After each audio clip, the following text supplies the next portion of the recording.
Labas, moterie. Sveikinuosi su tavimi. Ir šį kartą šiandien noriu pasidalinti apie nuoskaudas. Apie nuoskaudas ir kartėlį, kuris nugula ant moters širdies, moters kūno. Ir ką daro, gesina spindėjimą, kuomet negali jausti malonumo, kuomet negali būti nuoširdi, bendraudama su savo vyru, su savimi, tarsi kažkoks susimažinimas įvyksta. Tai vienas susimažinimas, nes vis tik ant širdies yra vieta, kuri neišspręsta. Kažkoks tai klausimas, problema. Tai santykiuose, tai vienas su kitu. Santykiuose gali atkeliauti taip pat iš praėjusių santykių nuoskaudos, kurios kaip šešėlis lydi. Tai yra labai svarbi keliaujant toliau, kuriant, atkuriant tavo spindėjimą, atkuriant santykių darną, pilnatvę, išsilaisvinti nuo nuoskaudų. Tai yra atlaisvinti širdį. Tos nuoskaudos, tai gali būti iš senų laikų, gali būti su dabartiniu partneriu kažko, ką nutylėjai, nes galvoji, kad tai bus kad nenorės tavęs išgirsti, arba galbūt jau ir kalbėjai ir tave buvai neišgirsta, neradai to būdo, kaip pasidalinti, kas tave neramina, kas tave skaudina dalykai, nes mes kaip žmonės visi turim ir privalumų, ir trūkumų. Ir normalu, kad tavo vyras taip pat jisai turi ir privalumų, ir trūkumų. Ir normalu, kad kartais gali būti tas elgesys, kuris tau netiko. Bet visiškai svarbu ir būtina tau turėti tai, kad tu galėtum kalbėti apie tai. Tai reiškia, kai kalbi apie tai, kas tau svarbu, tai nereiškia, kad nori užbaigti santykį, bet tai kitu kampu, nes jeigu žiūrėsim tą daugumą santykių, kaip jie vyksta, tai dažnai būna nutylimi dalykai, nes nepatogu juos pasakyti. Gal yra baiminimasi dėl to, kad paliks, kad nepatiks tai, ką pasakiau, gal baiminuosi, kad įskaudinsiu kitą žmogų, įvairiausių dalykų.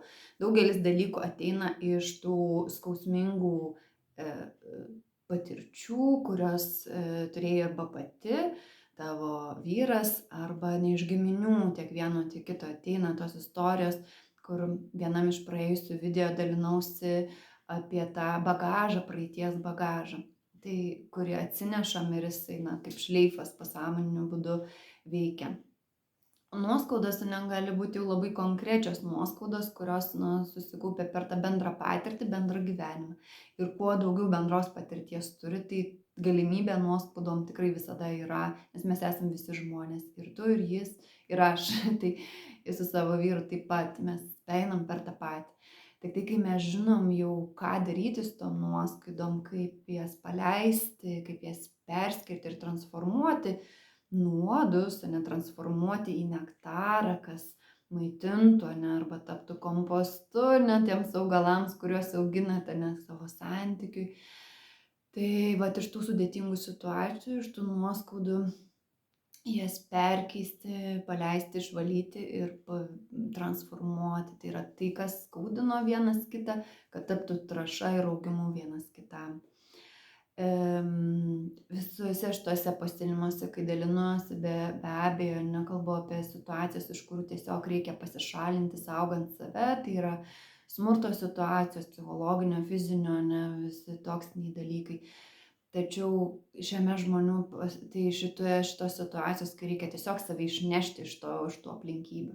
Bet čia kalbu apie tos žmogiškus santykius, kai tiek tu, tiek vyras esate žmonės, kurie turi bagažo ir turi nuoskaudų, kurie iš nežinojimo, iš nepatyrimo, iš tų skausmingų patirčių, kurias perdavė giminės programos, perduotos buvo, visi tie dalykai, jie yra pakeičiami, jie yra išnarpliojami ir nuoskaudos transformuojamos.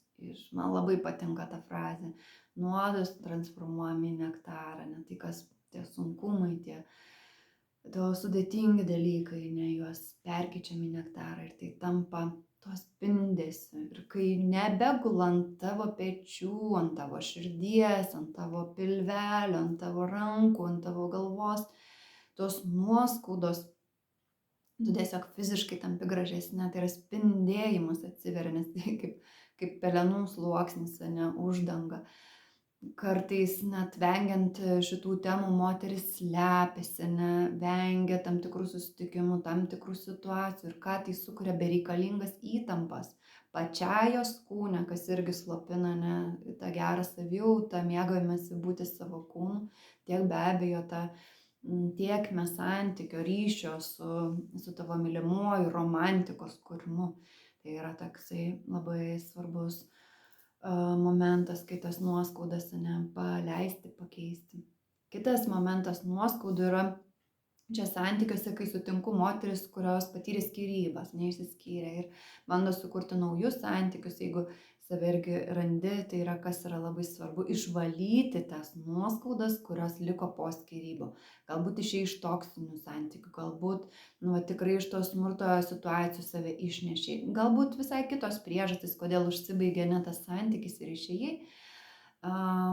Dažniausiai ten lieka daug nuoskaudų, daug kažkokių neišspręstų dalykų. Tai juos, norint dabartinėme santykėje, kuriame esi, arba kurį ruošiesi, atsiveri ir kvieti į savo gyvenimą, svarbu išvalyti, kad kai galvosi apie savo buvusį jį, ar visus buvusius, kiek jų ten buvo, kad nekiltų šiurpai, kad nekiltų noro pykti, erzintis, kad visiškai tai ta būsena, kuri jau yra išvalyta ir atpalaiduota iš tavo kūno, iš tavo proto, iš tavo jausmų ir visiškai esi laisva tada atsiverti naujos kokybės santykių.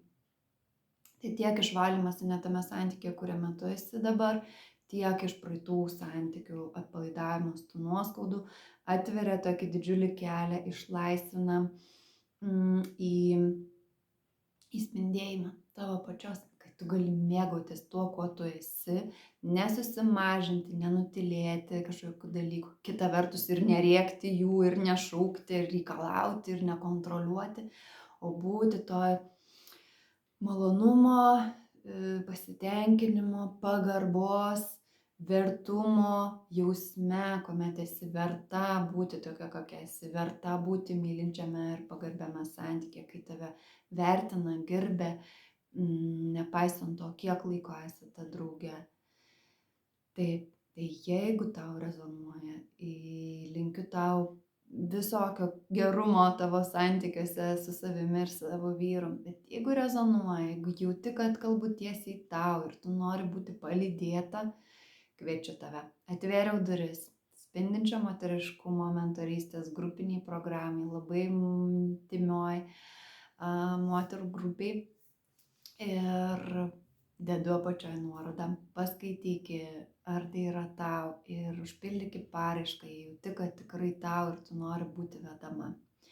Taip pat yra galimybė VIP, kai tu nori, kad 100% būtų pagal tave pritaikoma tai, per ką vedu, gali parašyti man žinutę dėl asmeninės mentorystės, turiu vieną laisvą vietą. Geriausi tau linkėjimai. Iki.